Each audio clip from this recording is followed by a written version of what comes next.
ये radio वेरितास Asia का हिंदी अनुष्ठान सत्य स्वर है।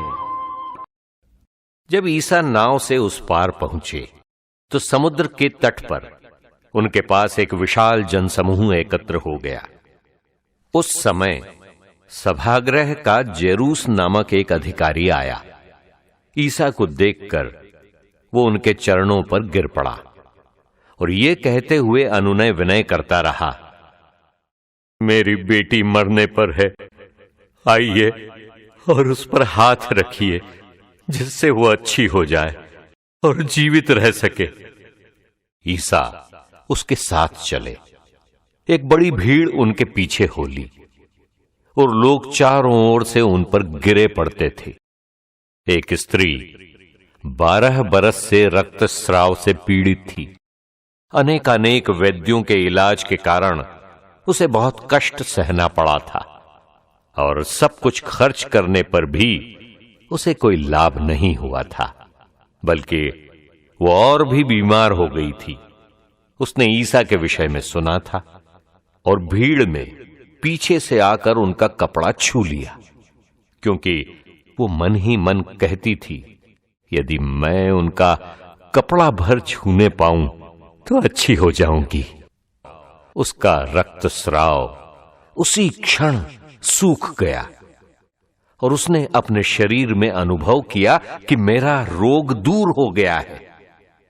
ईसा उसी समय जान गए कि उनसे शक्ति निकली है। भीड़ में मुड़कर उन्होंने पूछा, किसने मेरा कपड़ा छुआ? उनके शिष्यों ने उनसे कहा, आप देखते ही हैं कि भीड़ आप पर गिरी पड़ती है, तब भी आप पूछते हैं किसने मेरा स्पर्श किया? जिसने ऐसा किया था उसका पता लगाने के लिए ईसा ने चारों ओर दृष्टि दौड़ाई। वो स्त्री ये जानकर कि उसे क्या हो गया है, डरती कांपती हुई आई और उन्हें दंडवत कर सारा हाल बता दिया। ईसा ने उससे कहा, बेटी, तुम्हारे विश्वास ने तुम्हें चंगा कर दिया है, शांति प्राप्त कर जाओ और अपने रोग से मुक्त रहो। ईसा ये कह ही रहे थे कि सभागृह के अधिकारी के यहां से लोग आए और बोले, आपकी बेटी मर गई है, अब गुरुवर को कष्ट देने की क्या जरूरत है? ईसा ने उनकी बात सुनकर सभागृह के अधिकारी से कहा, डरिए नहीं, बस विश्वास कीजिए। ईसा ने पेत्रुस, याकूब और याकूब के भाई योहन के सिवा किसी को भी अपने साथ आने नहीं दिया। जब वे सभागृह के अधिकारी के यहां पहुंचे तो ईसा ने देखा कि कोलाहल मचा हुआ है और लोग विलाप कर रहे हैं।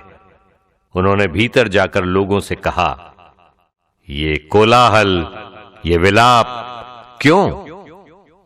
लड़की मरी नहीं, सो रही है।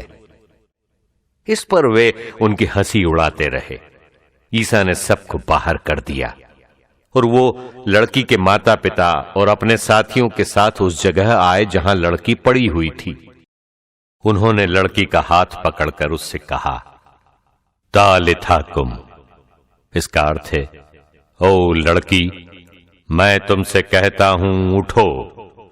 लड़की उसी क्षण उठ खड़ी हुई और चलने फिरने लगी, क्योंकि वो 12 बरस की थी। लोग बड़े अचंभे में पड़ गए।